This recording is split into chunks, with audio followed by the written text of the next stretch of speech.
ناراض مت ہوئیے گا، ہمارے بہت سارے نمازی بھائی کہتے ہیں کہ صاحب الحمدللہ 40 سال سے نماز پڑھ رہا ہوں، لیکن ان سے نماز سن کر دیکھ لیں، نہ الحمد صحیح پڑھتے ہیں نہ اس کے ساتھ سورت صحیح پڑھتے ہیں، نمازوں کا ٹھکانہ ہی نہیں ہے۔ وجہ اس کی کیا ہے؟ ہم نے دیکھ دیکھ کے نماز سیکھی ہے، کسی عالم سے یہ کتاب پڑھ کر نہیں سیکھی ہوتی۔ ہم مسجد میں آتے ہیں ایک یوں تکبیر لگا، کہتے ہیں یہ بھی کوئی طریقہ ہوگا، ایک یہ بھی کوئی طریقہ ہوگا، ایک آئی یہ بھی ایک طریقہ۔ ہمارے بچے پریشان ہوتے ہیں کہ کیا، بعض بزرگ وضو کر رہے ہوتے ہیں، ہاتھ دھویا پھر یہ وہ بچہ کہتا ہے یہ بھی کچھ ہے، ہاتھ دھونے کے بعد کرنا ہوگا۔ اب اسے پتہ نہیں یہ سنت ہے یہ خلاف سنت۔ ہمارے نوجوان بعض اوقات نماز پڑھ رہے ہوتے ہیں، پف نکلی ہوئی ٹوپی غائب۔ اب ٹوپی سے نماز پڑھنا مستحب ہے، اس کا انکار نہیں ہے، اور ہم ادب بھی اس کو کہتے ہیں، لیکن بغیر ٹوپی کے نماز پڑھنا نہ گناہ ہے نہ کوئی مکروہ تحریمی، زیادہ سے زیادہ آپ کہہ سکتے ہیں مکروہ تنزیہی، جو گناہ نہیں ہے نظر شرع میں لیکن اچھا بھی نہیں ہے یوں۔ اب ہمارے کئی لوگوں کو دیکھا وہ نماز پڑھ رہے ہیں، ٹوپی لی اس کے سر پہ، اور پھر جمائیں گے اس کو تھوڑا سا نا تاکہ اچھی طرح وہ اپنی جگہ بنا لے، لیکن اس کے بال بھی ایسے آوارہ گرد اور ایسے دشمن ہوتے ہیں، بولتے خبردار جو ٹوپی ٹکی سر پہ، وہ رکوع میں جاتا ہے ٹوپی پہلے سجدے میں۔ یہاں تک میں نے دیکھا ہے نوجوان سجدے میں گیا تو اس کو سجدے میں اس کے وہ جیسے نٹ کس رہے ہیں اس کے سر کے اوپر۔ ارے بھائی اس کو ٹوپی پہننا کوئی لازم نہیں تھا، آپ کا یہ اس کو اس طرح تنگ نہ کرنا واجب تھا، آپ نے کیا، آپ گناہگار ہوئے۔ سرکار نے تو نمازی کے آگے سے ایک قدم بڑھنا منع فرمایا ہے، آپ پوری تباہ زمائی کر رہے ہیں اس کے سر کے اوپر ٹوپی لگانے کے سلسلے میں۔ ایسی بیٹا آنکھیں بند کر کے نماز نہیں پڑھتے ہیں، آنکھیں کھول کر پڑھتے ہیں۔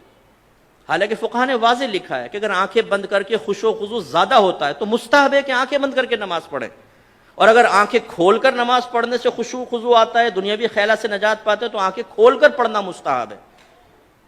سمجھانا کیا چاہ رہا ہوں، دین سیکھا نہیں ہوتا ہم نے، سنی سنائی بات یا مسجد میں آ کے وہی آبزرویشن کے ذریعے جو ہم نے سیکھا ہوتا ہے اسے دوسروں پر مسلط کر رہے ہوتے ہیں۔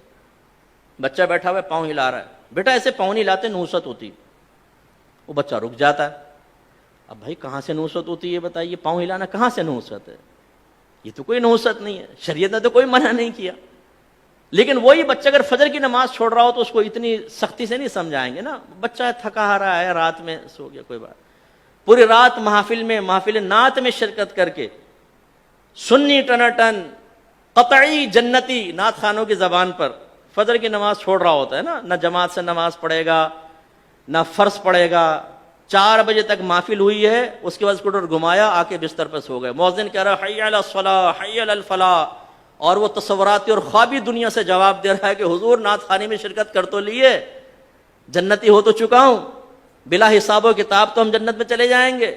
خود نعت خان نے شعر سنایا ہے، ہم رسول اللہ کے جنت رسول اللہ کی، یہ حی علی الصلاح حی علی الفلاح دوسرے لوگوں کے لیے ہے، جو نعت خوانی میں شرکت نہیں کرتے ان کے لیے ہو سکتا ہے، ہم تو جنتی ہیں۔ یہ ہم لوگوں کی حالت ہے۔ تو خلاصہ کلام یہ ہے کہ دین آپ سیکھیے۔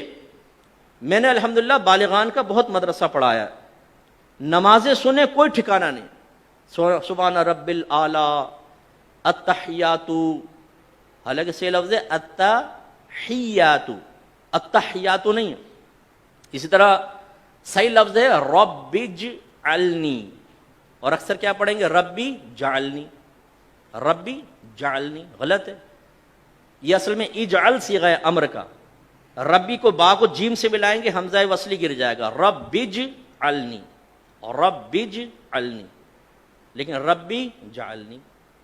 تو یہ کیوں ہوتا ہے؟ آپ میں سے بہت سو ہو سکتا ہے کتاب دیکھ کر بھی سیکھا ہو، لیکن آج سے 35 سال پہلے 40 سال پہلے، اب وہ بیچ میں جو غلطی آئی وہ پختہ ہوتی چلی گئی، بتائیے نہیں۔ اس لیے ناراض مت ہوئیے گا، آپ میرے بزرگ ہیں، میرے بڑے ہیں، جو بزرگ بیٹھے ہوئے جو ہم عمر ہیں اور جو چھوٹے ہیں وہ بچے ہیں، لیکن ایک دفعہ اپنی نماز کسی قاری صاحب کو سنا دیں۔ پہلی بات تو یہ کہ جس کو ڈر ہوگا نا، خوف کہ میں پھنسوں گا، وہ سنائے گا ہی نہیں، وہ کہے گا مفتی صاحب نے ٹھیک کہا لیکن اللہ کی رحمت بہت بڑی، اللہ معاف کرنے والا ہے۔ بھائی اللہ تعالیٰ رحمان ہے، رحیم ہے، لیکن وہ قہار و جبار بھی تو ہے۔ اس کی قہاریت اور جباریت کو فراموش کر کے صرف رحمانیت پہ نگاہ کرنا یہ نبیوں کا طریقہ نہیں ہے۔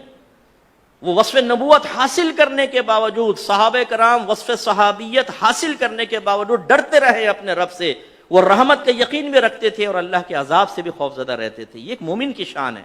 تو سیکھیے،